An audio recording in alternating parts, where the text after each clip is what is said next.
Hey guys, আমি সুমন ব্যানার্জি আজকে আবার চলে এসেছি তোমাদের সাথে একটি নতুন ভিডিও শেয়ার করতে। আজকে আমরা জানতে চলেছি আমরা যেই ফোনগুলির নাম প্রায় শুনে থাকি বা যেই ফোনগুলি নিয়ে আমরা ব্যবহার করি আজকে, সেই মোবাইল কোম্পানিগুলোর ওনারদের নাম আর তারা কোন জায়গা থেকে বিলং করে। তো আমরা ফার্স্টেই দেখতে পাচ্ছি অ্যাপেল কোম্পানি, যেটি এখন ভারতবর্ষে বা কিংবা পুরো পৃথিবীতে সবথেকে বিখ্যাত ফোনের কোম্পানির মধ্যে একটি। সেটির ফাউন্ডার হলো স্টিভ জবস অ্যান্ড স্টিভ ওয়াজনিক। এটা কিন্তু বিলং করে ইউএসএ থেকে, ইউনাইটেড স্টেট অফ আমেরিকা। তারপরে আমরা যেই মোবাইল কোম্পানিটার নাম দেখি সেটা হলো স্যামসাং, যেটি এখন মানে অ্যাপেলের মতোই একটি অনেক নামি দামি ফোনের কোম্পানি। সেটির ফাউন্ডার হলো লি কুন হি, ইনি কিন্তু বিলং করে সাউথ কোরিয়ার থেকে।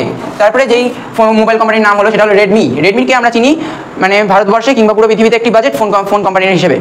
এর যে ফাউন্ডার সে হলো লেই জুন, ইনি বিলং করে চায়না থেকে। তারপরে তারপরে আমরা যেটা দেখতে পাচ্ছি সেটা হলো রিয়েলমি মোবাইল কোম্পানি। এর যে ফাউন্ডার সে হলো স্কাই লি, ইনি বিলং করে লেশন সিটি থেকে।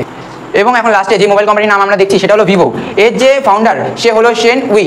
এর যে মানে ইনিও কিন্তু চায়না থেকে বিলং করে।